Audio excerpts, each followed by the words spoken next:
Hello students, आज हम क्षितिज भाग 2 क्लास 10th का गद्य खंड का पहला चैप्टर नेताजी का चश्मा पढ़ाएंगे।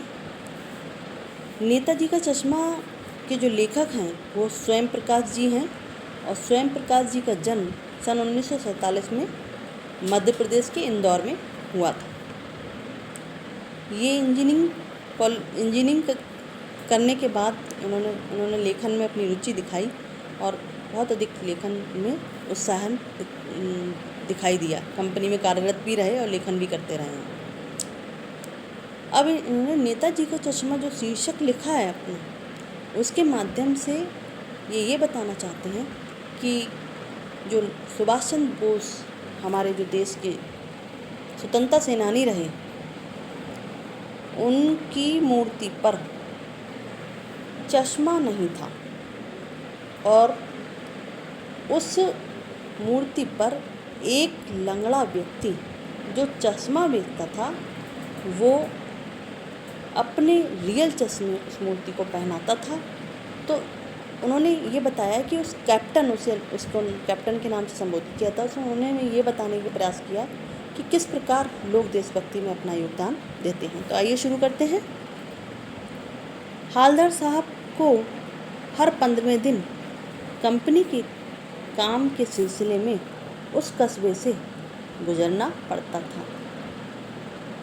कस्बा बहुत बड़ा नहीं था जिसे पक्का मकान कहा जा सके, वैसे कुछ ही, और जैसे बाजार कहा जा सके वैसे एक ही बाजार था।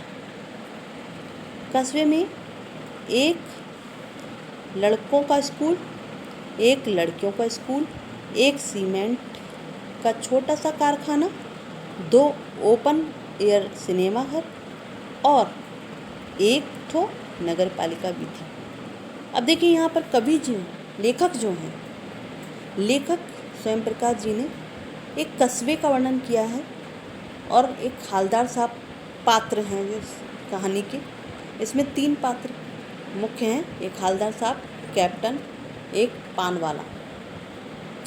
इनके इर्द गिर्द ये कहानी घूमी है और उन्होंने बताया है कि हालदार साहब जिस कस्बे में नेताजी की जो मूर्ति थी का जिक्र यहाँ पर जो किया है, वो जिस कस्बे में इन्हें कंपनी में कार्यरत थे हालदार साहब, उन्होंने वहाँ पर जो देखा उसके बारे में बताया है। वो किसी अच्छी कंपनी में कार्यरत थे और वो हर 15वें दिन अपने कार्य के सिलसिले में उस कस्बे से होकर गुजरते थे।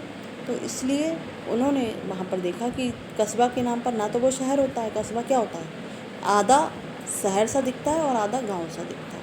तो इसलिए उसे कस्बा का नाम देते हैं। तो वो कह रहे हैं कस्बे में पक्का मकान एक आधी दिखाई देते थे और एक लड़कियों का स्कूल और एक लड़कियों का स्कूल था। मतलब बहुत सीमित जगह होती है, वो थी यहाँ पर इस कस्बे में। और एक नगर पालिका थी। नगर पालिका भी थी तो कुछ न कुछ करती भी रहती थी। कभी कोई सड़क पक्की करवा दी, कभी कुछ पेशाब घर बनवा दिए, कभी कबूतरों की छतरी बनवा दी, तो कभी सम्मेलन करवा दिया। तो यहाँ पर लेखक कह रहे हैं कि नगर पालिका म्यूनसिपालिटी जो होती है उसका भी कोई कार्य होता है, उसे दिखाना होता है कि हम क्या कार्य कर रहे हैं। तो जो नगर पालिका थी उसका काम क्या होता है कि पक्की सड़कें करवा देना और कुछ क्या कहते हैं, कहीं पेशाब घर बनवा देना, राहगीरों के लिए कबूतरों की छतरी लगवा देना। तो ये कभी सम्मेलन करवा देना नगर पालिका के कार्यों का यहाँ पर इशारा किया है।